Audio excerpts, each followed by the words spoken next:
President Conde, thank you very much for your time. Now, Africa is being touted as the next global economic frontier.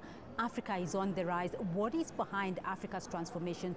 What are your reflections on Africa? Il fallait d'abord une prise de conscience politique des chefs de l'État. Parce que l'Afrique dispose de tout ce qu'il faut pour être le continent de l'avenir. Mais ce qui manquait, c'était la volonté politique et la prise de conscience.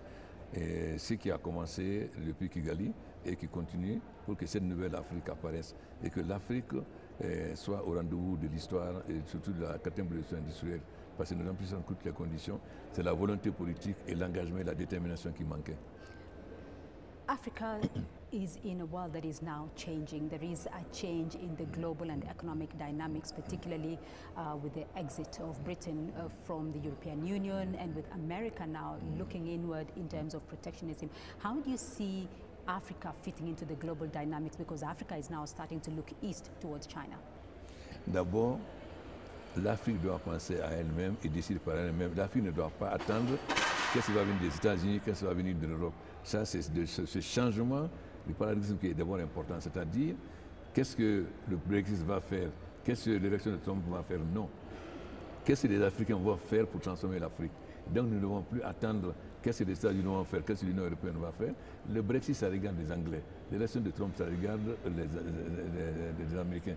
Nous ne devons pas notre destin en main, donc nous ne devons pas attendre qu'est-ce que Trump va faire pour l'Afrique, qu'est-ce que le Brexit va changer, mais qu'est-ce que nous, Africains, on va faire pour changer l'Afrique. China is now Africa's largest trade partner. How do you see Africa fitting into in that changing global situation, and where do you see Africa benefiting the most? In which partnerships? Vous savez, en 2050, l'Afrique sera plus peuplée que la Chine. L'Afrique a l'avantage aujourd'hui d'avoir la population la plus jeune, alors que dans beaucoup de continents, les populations vieillissent. Ensuite, l'Afrique avait les mêmes avantages que la Chine ou l'Asie du Sud-Est, c'est-à-dire qu'on avait une main-d'œuvre pas chère. Mais notre inconvénient, c'est qu'on avait un retard sur le plan technologique. Or, aujourd'hui, nos jeunes maîtrisent parfaitement les nouvelles technologies. Et donc, ça veut dire que l'Afrique est capable aujourd'hui d'être au rendez-vous de l'histoire. Et pourquoi l'Afrique va être l'avenir du continent? Nous avons l'essentiel des matières premières, que ce soit agricole, minière, nous avons l'eau. Donc, si nous avons de l'électricité et que nous transformons nos matières premières sur place, l'Afrique non seulement est un grand marché, parce que ça sera un continent de plus de 2 millions d'habitants, mais l'Afrique peut devenir, à la place de l'Asie, l'usine pour l'Europe. Parce que quand nous allons un monde de pâche et nous maîtrisons, donc nous pouvons fournir à l'Europe des produits finis moins chers. Et comme nous sommes plus proches, nous pouvons remplacer l'Asie du Sud. C'est pourquoi nous disons que l'avenir va être l'avenir du monde, parce que c'est à la fois un grand marché aussi, l'usine du monde.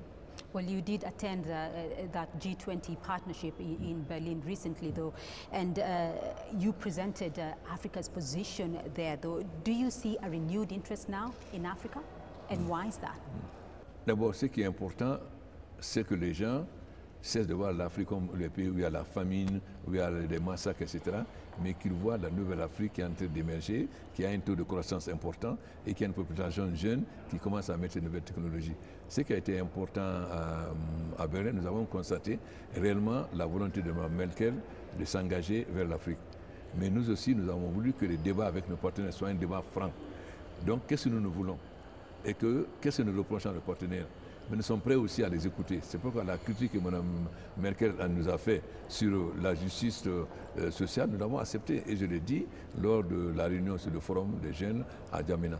Donc aujourd'hui, nous avons dit aux Européens, mais vous nous parlez de la Chine. Mais lorsque nous lançons un appel d'eau, par exemple, pour faire des barrages dans le cadre de l'OMVS, aucune société occidentale ne soumissionne. Mais si c'est les Chinois qui soumissionnent, nous les donnons. Qu'est-ce qui vous empêche, vous, de soumissionner? Qu'est-ce qui nous empêche de participer aux appels d'offres? Nous avons besoin des infrastructures. Qu'est-ce qui empêche de sociétés occidentales de venir faire les infrastructures en Afrique? Mais nous avons besoin d'infrastructures. Si c'est la Chine qui est prête à faire, nous faisons avec la Chine. Si c'est les gens de la planète Mars qui sont prêts à faire, nous faisons avec les gens de la planète Mars. Voilà, donc le débat à Berlin a permis de clarifier les positions de chaque parti, et de l'Afrique, mais aussi de nos partenaires. So in any partnership, though, what should Africa be leveraging? What should Africa be seeking? What should Africa be asking? D'abord, plus de flexibilité. Lorsque un pays africain lorsque sa dette atteint 50% de son PIB, tout de suite, on commence à crier. Mais la France est aujourd'hui à 98%. le Japon à 200%, l'Italie à 130%. Donc nous voulons que l'Afrique que soit traitée par les institutions financières internationales comme les autres pays. Deuxièmement, qu'on ne condamne pas l'Afrique seulement à des crédits concessionnels, mais que nous puissions avoir aussi à des crédits non concessionnels. Et ensuite, nous ne voulons pas des mendiants, ce n'est pas l'aide. Ce que nous voulons, c'est une coopération des investissements dans des secteurs prioritaires. Nous voulons mettre fin à la zone aux frontières, libre-échange. Mais comment voulez-vous faire libre-échange s'il n'y a pas de route entre le Cameroun et le Congo, s'il n'y a pas de chemin de fer, s'il n'y a pas de voie maritime? Donc, ce que nous voulons, que les priorités africaines soient définies par les Africains, que les financements soient définis par les Africains et exécutés par nous. Bien sûr, nous savons qu'ils nous diront nous avons des comptes à rendre à nos contribuables. Donc, nous sommes d'accord qu'ils puissent contrôler l'utilisation des fonds, mais que c'est nous qui décidions qu'est-ce que nous allons faire de ces fonds. Et surtout, qu'il y ait la flexibilité, qu'on ne nous impose pas à l'Afrique des conditions qu'on n'impose pas aux autres pays. Pour qu'on puisse accepter que des autres puissent avoir 130% du PIB de dette et que nous, dès qu'on est à 50%, non, nous demandons que les institutions financières changent de comportement, que l'Afrique ne soit plus traitée comme mineure, mais que l'Afrique soit traitée comme les autres États. I want to get your view, though, on the African Union itself as the current chair of the African Union. We have just been talking here at the summit about investing in African youth. We have also been talking about peace and security issues. We have been talking about African Union reforms. As the current chair of the African Union, what are your priorities? D'abord, il faut différencier ce qui est du fonctionnement de l'Union africaine et ce qui est de l'Afrique. C'est le fonctionnement de l'Union africaine. On ne peut pas nous prendre au sérieux si nous ne sommes pas capables nous-mêmes d'assurer le financement du fonctionnement de l'Union africaine. Si le financement est assuré par l'extérieur, notamment par l'Union européenne, évidemment, on ne peut pas nous prendre au sérieux. Donc, la première condition pour que l'Union africaine soit respectée, soit maîtresse d'elle-même, c'est que nous finançons l'Union africaine. C'est pourquoi nous avons décidé des 0,2%. Donc ça, c'est dans le cadre du fonctionnement de l'Union africaine.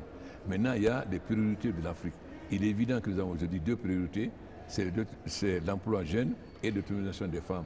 Cela suppose donc un développement économique accéléré, mais aussi un partage judicieux des revenus de ce développement à l'égard de ces couches les plus défavorisées. Aujourd'hui, quand nous voyons que le thème du dernier sommet, il y a eu le forum à N'Djamena, et il y a une prise de conscience de tous les chefs d'État qu'aujourd'hui, notre chance, c'est cette jeunesse, c'est le fait que la population africaine est jeune et que c'est la chance humaine, qu'on doit capitaliser sur cela pour que cette jeunesse réellement puisse transformer l'Afrique.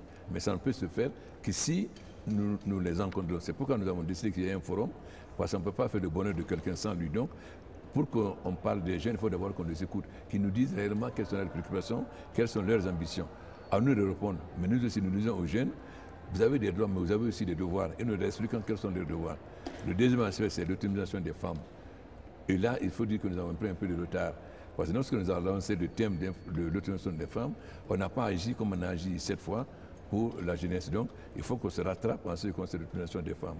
Donc, les grandes priorités de l'Afrique aujourd'hui, c'est l'énergie, c'est l'agriculture, les infrastructures. Et voilà les grandes priorités de l'Afrique. Parce que si nous avons de l'énergie, nous allons nous développer. Mais sans l'agriculture, on ne peut pas se nourrir. Donc, il faut que l'Afrique soit autosuffisante et même exportateur. Donc, je dirais l'énergie, l'agriculture, les infrastructures, l'éducation et la santé. Voilà les 5 priorités de l'Afrique dans lesquelles nous sommes engagés et que nous allons expliquer au G20 à Hambourg. Recently, Chinese President Xi Jinping launched the One Belt, One Road initiative that is to link Asia, Africa, and Europe. How do you see this in the long term as spurring the economic growth of Africa, as of being beneficial to Africa and particularly to your country, Guinea? D'abord, nous voulons d'abord comprendre où la route de soie, pour le moment, on a parlé d'Europe et de Moyen-Orient, je crois. Nous devons savoir d'abord concrètement qu'est-ce que la Chine prévoit pour l'Afrique dans la route de soie. C'est quand nous comprendrons quelle est la vision de la Chine de part de l'Afrique dans la route de la soie que nous pourrons nous définir. Mais il est évident qu'il est important pour nous que la route de soie soit étendue à l'Afrique. Pas seulement aux pays qui ont des ports comme nous, évidemment, nous mentionnerons plus, mais que grâce au chemin de fer et aux routes, que les autres pays qui n'ont pas de port aussi tirent le bénéfice de cette route de soie, pas seulement des pays comme la Guinée qui tirent les bénéfices parce que nous voyons aussi que le Mali, le Burkina, etc. et d'autres pays tirent autant d'avantages et ça ne peut se faire qu'en renforçant les infrastructures routières, chemins de fer, aériens, etc. Donc nous attendons que la Chine nous dise exactement quelle est la part de l'Afrique dans la route de la soie, ce que nous ne savons pas encore. Your Excellency, thank you very much. Merci beaucoup. C'est moi qui vous remercie.